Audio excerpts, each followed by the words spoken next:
warahmatullahi wabarakatuh, anak ibu semua. Hari ini cerah sekali ya, moga-moga anak ibu juga di rumah juga belajarnya semangat ya. Hari ini pagi ini kita belajar bagian bab yang kedua, agar kita bisa melanjutkan yang bab yang pertama ya untuk kelas 11 ya. Jadi hari ini kita melanjutkan pembelajaran. Siap-siap anak ibu semua ya. Nah, kita melanjutkan ke bagian berikutnya, yaitu jaringan tumbuhan. Oke, nah. Ya, ini jaringan tumbuh-tumbuhan ya. Jadi jaringan tumbuhan merupakan pembelajaran kita untuk kelas 11 MIPA ya. Jadi 11 MIPA kompetensi dasar untuk pembelajaran jaringan tumbuh-tumbuhan ini, KD-nya adalah menganalisis keterkaitan antara struktur pada jaringan tumbuhannya dengan fungsi organ pada tumbuhan tersebut ya. Kita belajar jaringan tumbuh-tumbuhan, tujuannya adalah agar anak-anak ibu semua ya dapat mengidentifikasi ya. Jadi dapat mengidentifikasi macam-macam jaringan. Jadi jaringan apa saja yang terdapat pada tumbuh-tumbuhan ya. Yang kedua, anak-anak bisa memahami ya fungsi dari masing-masing jaringan ya. Jadi apa fungsi jaringan-jaringan yang terdapat pada tumbuh-tumbuhan tersebut, kemudian modifikasi atau derivat dari jaringan tersebut ya, karena nanti jaringan kalau fungsinya berbeda nanti dia berubah fungsi, kemudian berubah bentuk, maka itu namanya adalah modifikasi ya. Jadi itu tujuan pembelajaran kita ya, agar anak-anak paham semuanya ya. Nah, sebelum kita belajar kita harus tahu dulu dengan peta konsep ya. Jadi peta konsep itu kita sebenarnya konsep dasarnya itu adalah pembelajaran tentang jaringan ya. Jadi jaringan itu nanti kita bagi atas dua kelompok besar ya. Yang pertama itu adalah jaringan tumbuh-tumbuhan ya. Kemudian yang kedua adalah jaringan hewan ya. Jadi dua jaringan ya, tetapi kita pecah satu-satu ya. Kita dahulukan jaringan tumbuh-tumbuhan ya. Jadi kita belajar dulu jaringan tumbuh-tumbuhan. Nah, jadi anak-anak ibu ya di rumah tidak usah stres ya, santai saja belajarnya pelan-pelan ya, kemudian dipahami ya. Nah, jaringan tumbuhan itu terdiri dari struktur tumbuhan, organ pada tumbuhan, totipotensinya ya, dan sebagainya ya. Jadi beberapa macam jaringannya ya.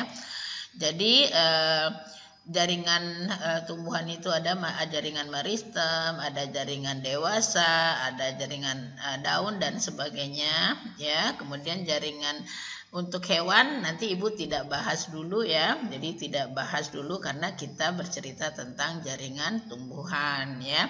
Tapi nggak apa-apa, dalam peta konsepnya nanti sama apa yang kita pelajari, jaringannya, organnya. Nanti pada tumbuh-tumbuhan juga ada organnya ya. Jadi kita ambil satu persatu. Itu ya peta konsep secara keseluruhan. Nanti untuk tumbuh-tumbuhan ataupun untuk hewan nanti kita belajar ke lainan ya anak-anak ya. Nah, sekarang kita masuk ke jaringan tumbuh-tumbuhan.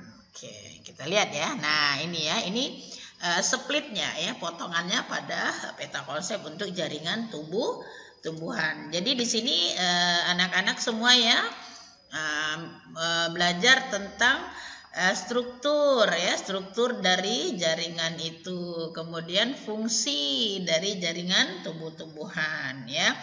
Terdiri dari apa? Macam-macam jaringannya, kemudian apa fungsinya, di mana terdapatnya. Nah, kemudian jaringan penyusun organ itu apa saja? Nanti akar, batang, daun, dan buah seterusnya, ya. Kemudian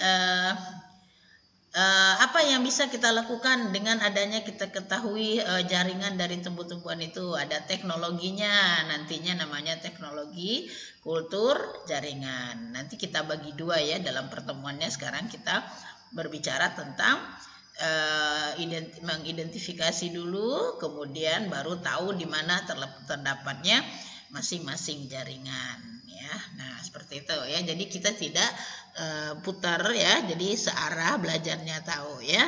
Nah, ini yang Ibu gambarkan ini kita lihat itu sebenarnya itu adalah jaringan ya. Nah, sebelumnya apa sih sebenarnya? Kita sudah berbicara cerita tentang jaringan kemana-mana. Apa sih sebenarnya jaringan itu? Nah, gitu ya.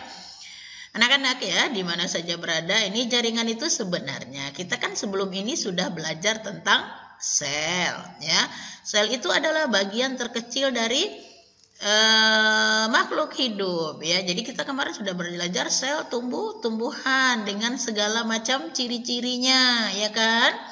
Punya vakuola, punya plastida, kemudian punya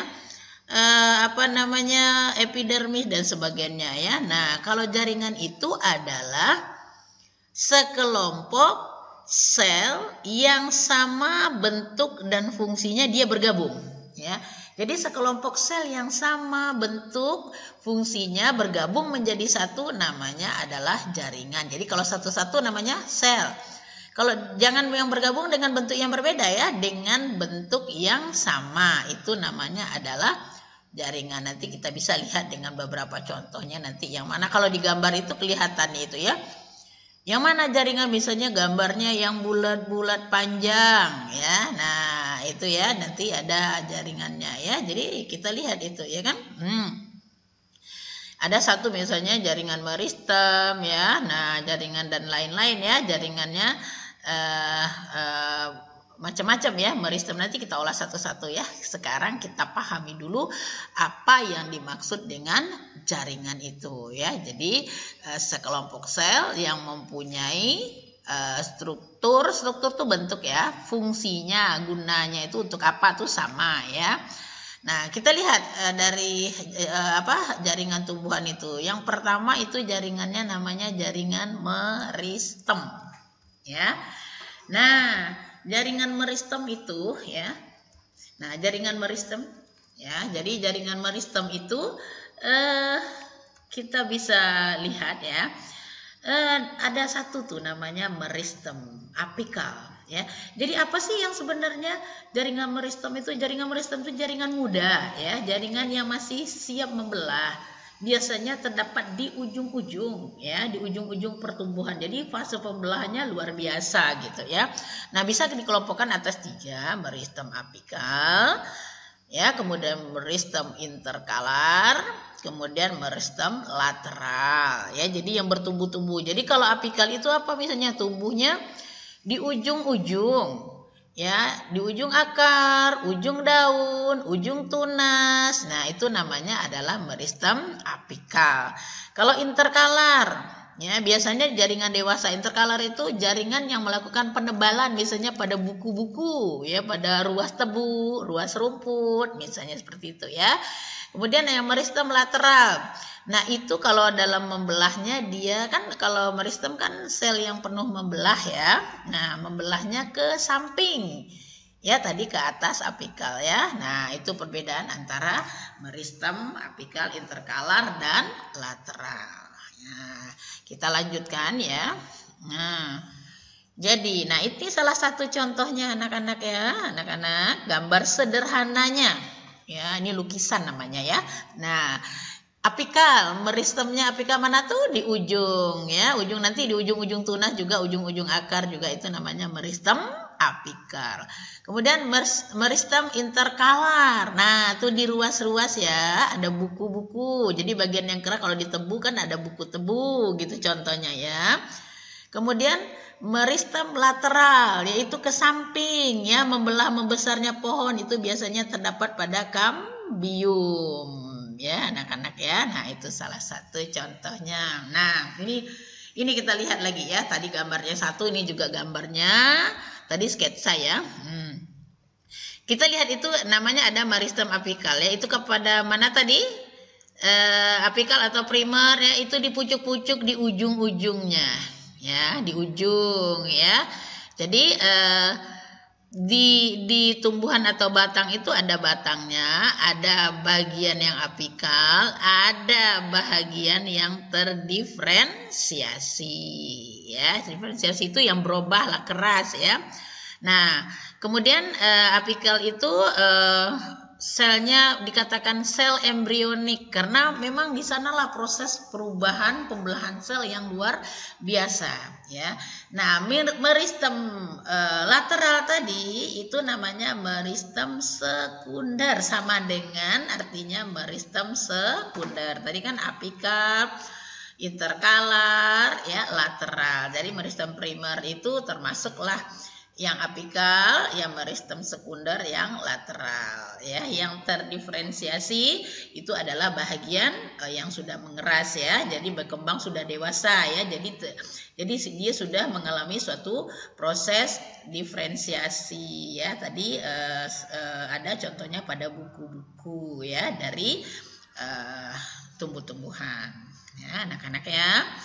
Nggak boleh ini ya, nggak boleh panik ya. Kita lihat ya, pertumbuhan ya, pertumbuhan itu primer dan sekunder itu kelihatan dari meristemnya ya. Kan lanjutkan ya. Nah ini ya anak-anak semua, jadi meristem itu yang berkembang itu ada meristem primer dan meristem sekunder. Tadi Ibu contohkan tadi adalah di pucuk ya. Nah ini di kanan itu ya. Nah itu sekunder ya. Nah sekunder artinya di bagian-bagian yang embrionik ya, pada ujung batang dan ujung akar ya. Nih ya. Jadi kita lihatnya nih ya. Nih sini ya. Ini meristem primer ya. Nih ya. Nah ini primer ya. Nah anak-anak semua ya. Kemudian kan kalau ke bawahnya kan itu sudah ada batangnya ya, jadi ini ya. Nah ini itu adalah batangnya ya. Jadi yang mengalami perpanjangan atau elongasi ya, itu kalau di sini kita lihat pada akar ya, ujung akar ya. Nah itu ya, ada elongasi ya, ada proliferasi ya. Kemudian itu semua kalau ujung-ujungnya itu termasuk meristem primer atau apikal ya. Yang meristem sekunder itu jaringan yang sudah dewasa ya. Nah ini ya, jadi ini nah contohnya ya, jaringan meristem sekunder. Nah itu di sana ada terdapat kambium ya. Nah pada kambiumnya itu nanti lama-lama batang itu menjadi besar ya, itu yang dikatakan dengan jaringan meristem sekunder. Oke ya. Nah, kita lanjutkan ya. Kita lihat itu ciri-ciri ya, ini anak-anak semua. Kalau kita lukiskan dengan kata-kata tuh seperti ini ya. Jadi cari meristem apikal itu terdapat di ujung batang, di ujung akar, aktif membelah ya. Kemudian interkalar itu maksudnya adalah jaringan yang sudah dewasa, yang sudah keterbatasan untuk membelah ya. Biasanya terdapat di ruas-ruas dan di buku-buku, misalnya bambu. Ada kan anak-anak? Coba deh nanti praktek ya di rumah ya. Nanti lihat ya di rumah.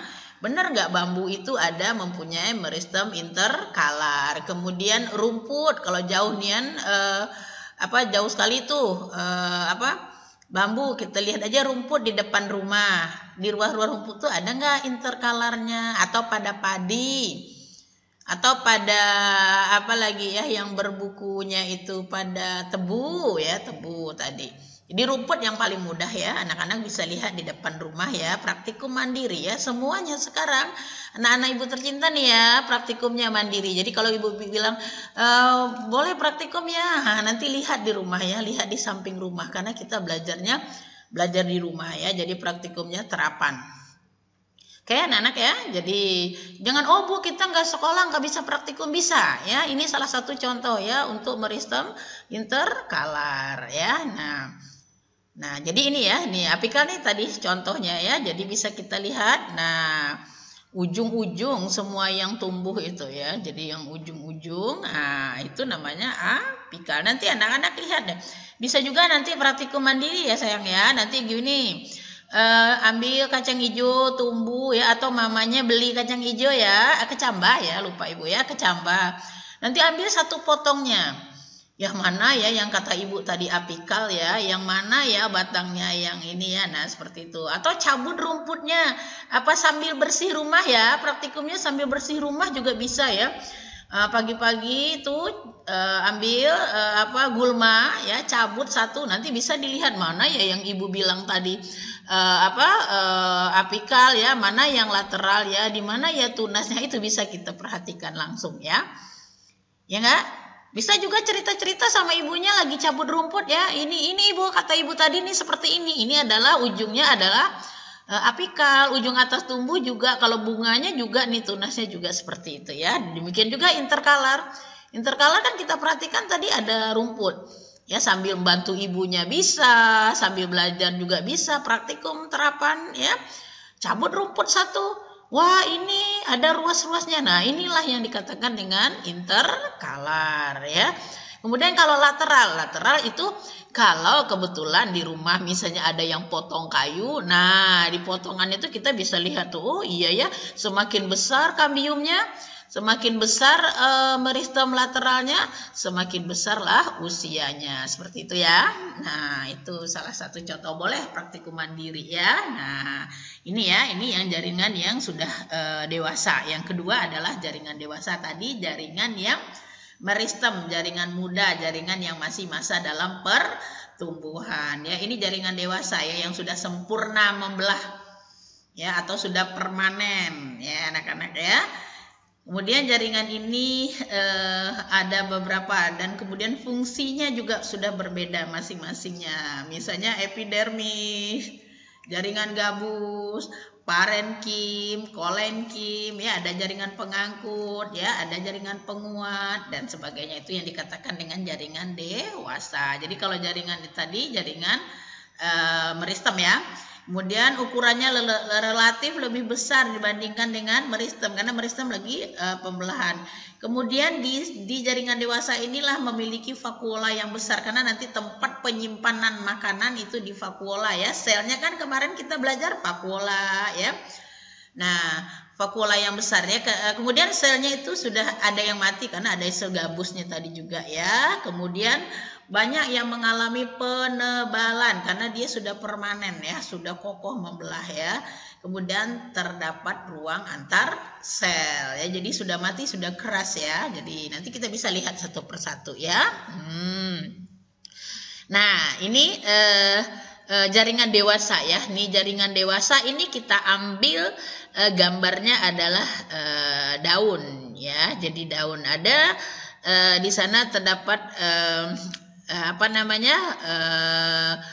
jaringan yang tersusun rapat sekali ya. Jadi itu ada namanya sel palisade ya, ground tissue itu di dalamnya terdapat kloroplas, klorofil ya.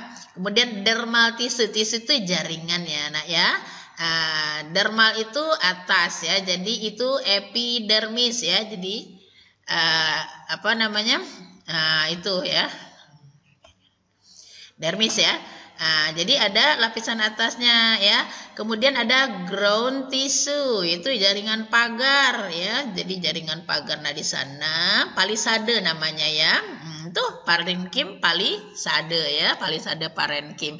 Nah jaringannya jaringan parenkim, tapi parenkimnya palisade. Disitulah banyak terdapat klorofil ya, tempat terjadinya fotosintesa. Ada gourd cell, yaitu adalah sel yang berbentuk bunga karang, ya. Nah, tidak untuk kemampuannya tidak untuk membelah diri lagi seperti tadi jaringan meristem, ya, mempunyai ukuran yang lebih besar, mempunyai vakuola karena ciri dari tumbuh-tumbuhan itu punya vakuola, tempat penyimpanan cadangan makanan nantinya, ya. Kemudian ada dinding sel, ya, tuh upper epidermis itu epidermis atas, ada epidermis bawah, ya. Kemudian selnya telah mengalami penebalan, ya. Ada juga yang mati. Itu ciri-ciri dari jaringan dewasa, ya. Nah, kita lanjutkan lagi, ya. Ya, kita lanjutkan, ya. Nah, ini salah satu jaringan juga, kita ambil contohnya jaringan dewasa, ya. Nah, ada stomata, ada jaringan pelindung, epidermis, ya, ada jaringan dasar itu parenkim, ya. Ada jaringan penguat atau penyokong, ya. Kemudian ada jaringan pengangkut atau vaskuler. Nah, terakhirnya adalah jaringan gabus, ya. Jadi ada 5, ya, jaringan dewasa itu. 1 jaringan pelindung atau epidermis, 2 jaringan dasar parenkim, ya, parenkim, sklerenkim, ya. Nah, kemudian palisade itu termasuk, ya, jaringan penguat, ya. Kenapa Bu? Apa bisa jaringan dasar itu untuk bentuk, ya. Kalau penguat itu memberi kokoh, nanti kita beri contoh satu-satu, ya. Jaringan pengangkut itu pembawa kemana-mana. Jaringan gabus itu jaringan yang sudah mengalami diferensiasi, jadi sudah ada yang mati, ya. Nah, seperti itu kita lihat, ya. Nah, ini salah satu juga sama, ya. Nah, epidermis, ya, ini kita lihat jaringan yang pertama adalah jaringan pelindung atau jaringan epidermis, ya. Anak-anak lihat itu gambarnya, ya. Ada epidermis atas, ada epidermis bawah, ya. Ada palisade, ya, ada jaringan spongi di mesofil, ada seruan berkas, ya. Kemudian ada stomata, ya. Jadi, nah, gimana ciri-ciri dari jaringan itu, ya? Jaringan yang paling luar, ya, umumnya tipis, ya, selapis, hanya dijumpai pada tumbuh-tumbuhan. Jadi epidermis itu pada hewan nanti juga ada, ya, tapi ada perbedaannya, ya. Jadi kalau pelindung menutupi seluruh organ tumbuh-tumbuhan, ya. Ya, kalau yang dijumpai pada tumbuh-tumbuhan itu dinding selnya, ya. Kalau di hewan nanti diganti dengan membran sel, ya. Membatasi penguapan, ya, dan penyimpanan penyerapan air, ya. Nah, tidak berkloroplas, ya, kecuali bagian sel yang penutup. Pada semuanya itu adalah hidrofit, ya. Jadi tidak menyimpan air, ya, tidak menyimpan air dan tidak berkloroplas, ya. Nanti kalau dia kloroplas lain lagi, ya, jaringan penyokong, ya. Kemudian susunan yang perlu kita ingat, ciri-ciri dari jaringan epidermis itu adalah susunannya sangat rapat sekali tanpa ada ruang antar sel. Ya, jadi tidak ada ruang antar sel. Kalian lihat itu, yang orange itu adalah yang hijau itu adalah epidermis atas, yang biru itu adalah epidermis bawah. Jadi rapat sekali, ya, tidak ada ruang antar sel. Kita lanjutkan, ya. Nah, ada cairan, ya, tetap ada sitoplasma, ya, ada garam karena nanti berfungsi untuk keluar masuknya zat, ya. Ini, ya, tadi epidermis sudah Ibu terangkan, ya, susunannya rapat sekali, ya, nggak ada ruang antar sel, ya. Tidak memiliki klorofil kecuali pada, tadi kan ada kecuali, ya, hanya pada tumbuhan paku yang ada epidermisnya ada klorofil, ya. Kemudian dia punya rata-rata bentuknya lonjong dan persegi, ya. Rata-rata bentuknya lonjong dan persegi untuk epidermis atas. Apakah epidermis bawah, ya. Kemudian memiliki istimewanya si epidermis ini punya derivat, ya. Derivat itu turunan atau modifikasi, ya. Jadi epidermis yang dirobah ya, karena perlu fungsi lain maka epidermisnya bermodifikasi. Nah, kita beri contoh, ada beberapa contoh epidermis itu kan fungsinya tadi sebagai pelindung ya. Sebagai pelindung, penjaga, pengatur air, pengatur penguapan, dan lain-lain ya. Nah, contohnya yang mana anak-anak coba? Nanti bisa lagi ya praktek ya di rumah ya. Praktek lagi ya, lihat di taman ibunya, taman mamanya, atau di kebun papanya ya.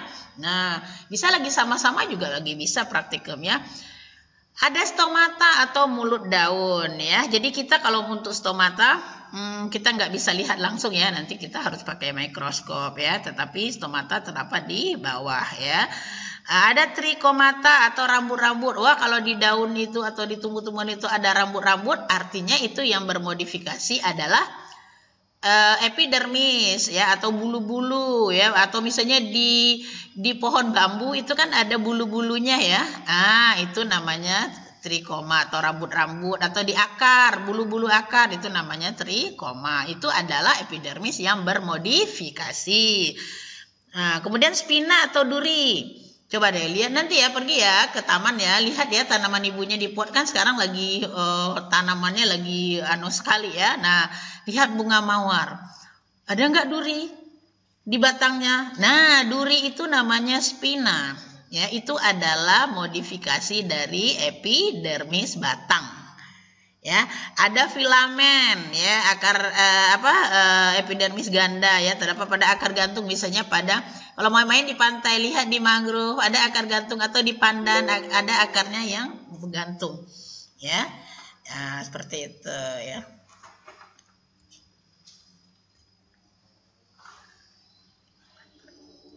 Ya, jadi gitu ya. Nah,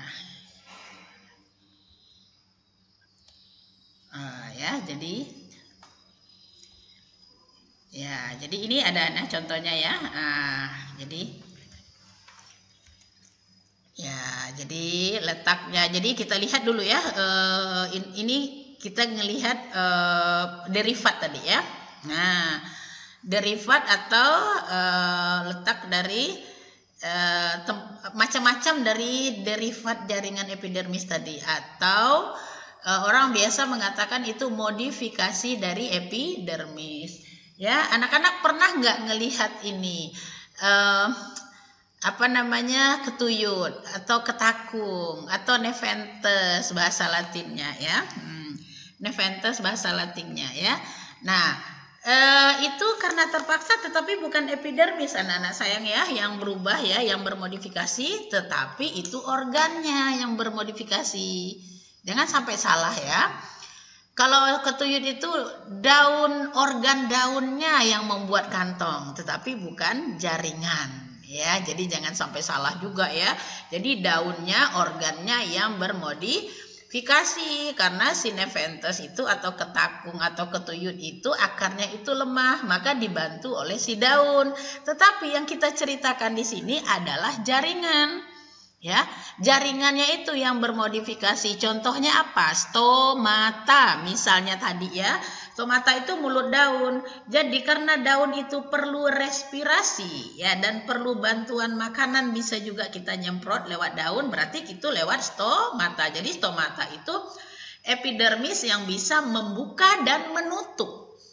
Ya, jadi untuk masuk bernapas, memasukkan air, memasukkan pupuk dan sebagainya ya, itu contohnya ya. Jadi letak stomata itu terdapat di epidermis, lebih banyak di epidermis atas, tapi ada juga di epidermis bawah ya. Ini ya. Nah, itu stomata kan di atas yang bulat-bulat. Nah, itu kalau ini kita praktikum di laboratorium nanti ya, kalau kita sudah sekolah, tapi kita lihat aja. Nah, trikoma itu ada duri ya. Nah, ada duri itu bisa loh dipraktikumkan langsung ya. Lihat duri di mana? Duri di daun, duri di batang ya. Contohnya tadi adalah mawar ya. Apalagi salak misalnya ya kan. Nah, itu duri. Nah, contohnya ya. Nah, kemudian itu filamen tuh, contohnya filamen ya, bagian-bagiannya. Itu semua adalah modifikasi dari epidermis ya. Ini trikoma tadi ya. Kemudian sel kipas ya berupa sel yang lebih besar dari epidermis ya. Biasanya terdapat pada vakula, itu gunanya untuk daun itu membuka atau menutup atau menggulung. Contoh begini ya anak-anak sayang ya. Contohnya kalau siang hari kita ngelihat daun belimbing itu dia mekar ya, terbuka ya. Kadang-kadang kalau malam dia menutup ya. Nah, itu adalah aktivitas dari sel kipas.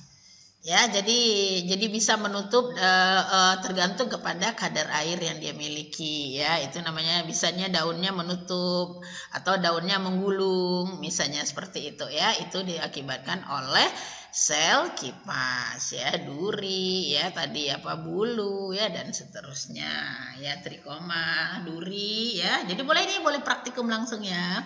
Atau misalnya kalian lihat itu Mimosa pudica. Kenal nggak anak-anak Mimosa pudica? Ayo ya, Mimosa pudica itu adalah putri malu. Coba anak-anak disinggung, digeser dikit ya. Itu namanya sel kipas ya, dia bakal menutup seret gitu ya. Nah, itu salah satunya ya. Jadi gerak putri malu. Kita lanjutkan ya.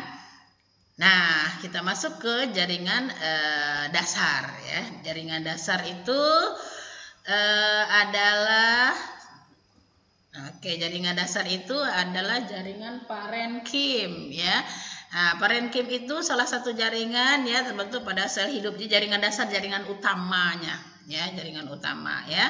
Nah, kemudian terdapat pada tumbuh-tumbuhan ya, kemudian berdinding tipis. Kalau epidermis tadi ini di atas ya, epidermis ya berdinding tebal ya, tetapi kalau parenkim berdinding. Kemudian dia bekerja bisa membentuk korteks ya, pada batang dia bentuk korteks ya.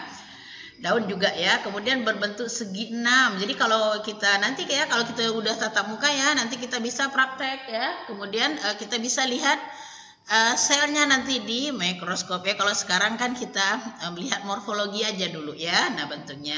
Kemudian ukurannya lebih besar ya. Terdapat banyak ruang antar sel, berbeda dengan epidermis rapat ya, tidak ada ruang antar sel. Terus ya, kita lihat ya.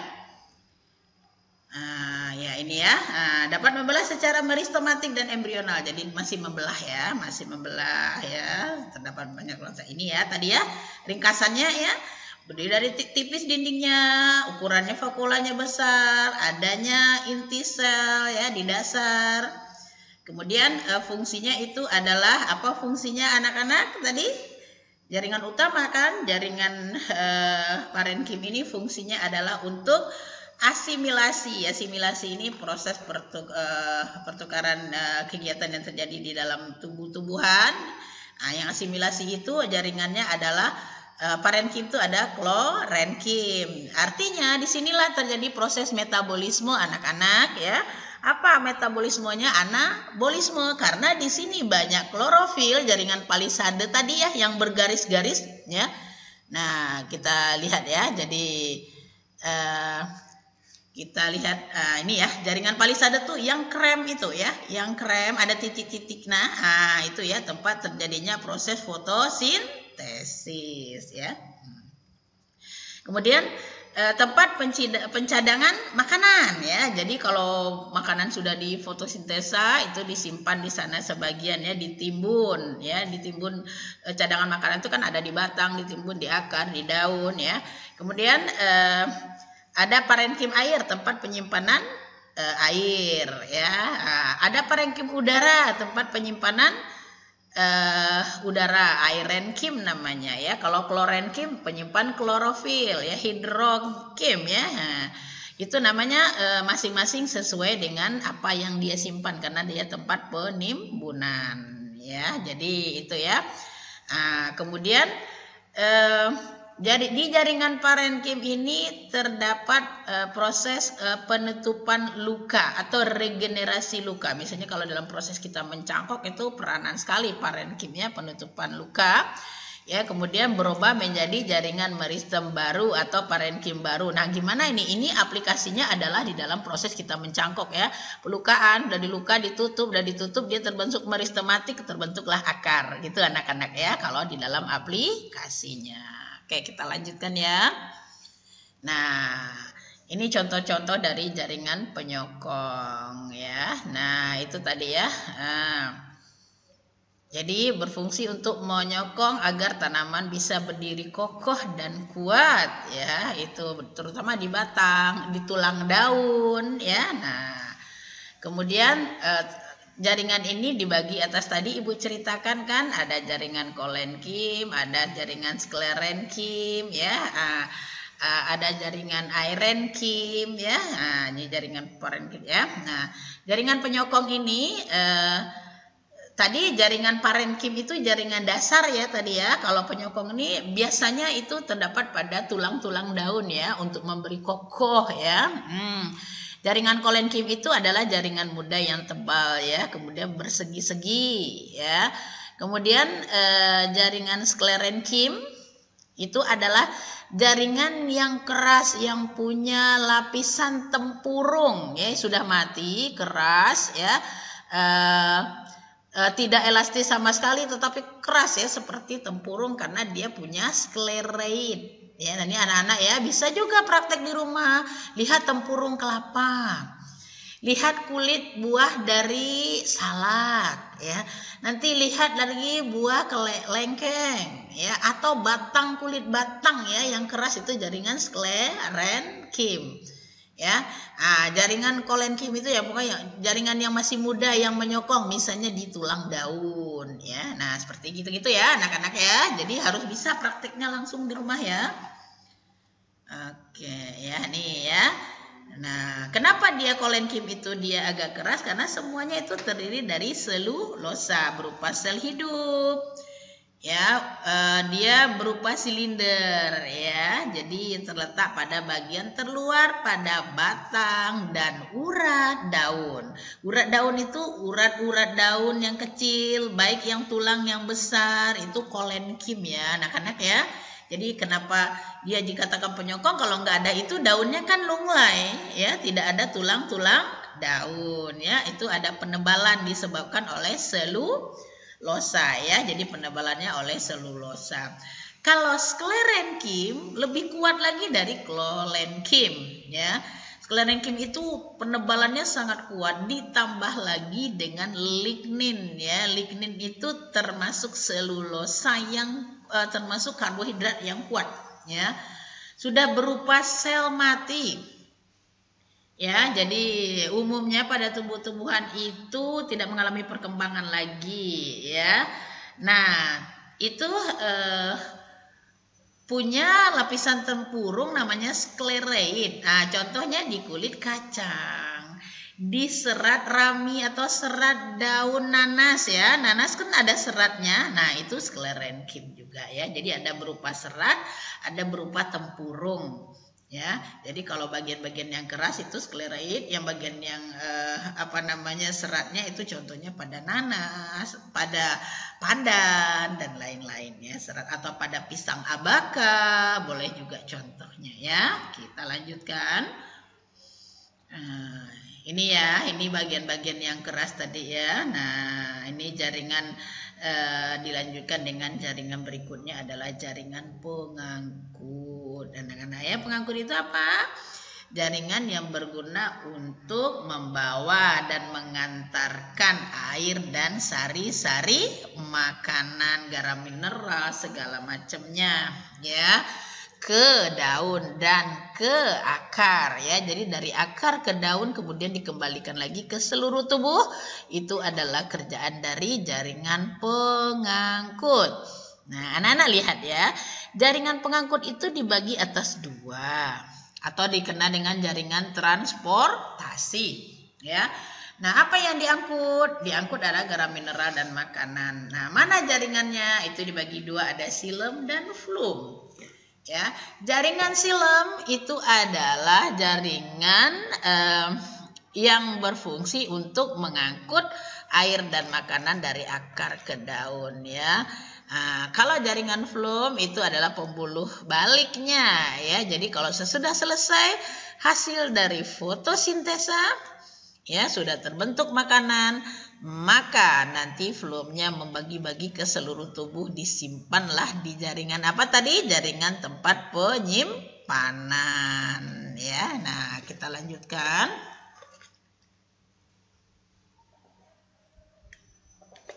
Itu anak-anak ya. Nah, jadi ada jaringan pengangkutnya ya, silem dan floem. Tipe berkas pembuluhnya ini pada daun ya, dilihatkan pada daun ya.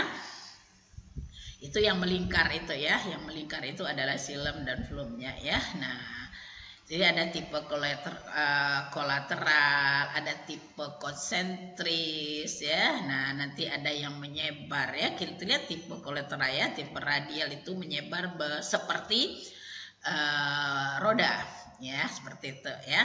Nah, kita lihat tipe kolateral ya. Kolateral itu terbuka, silem dan floemnya terbuka. Ya. Nah, apa terbukanya?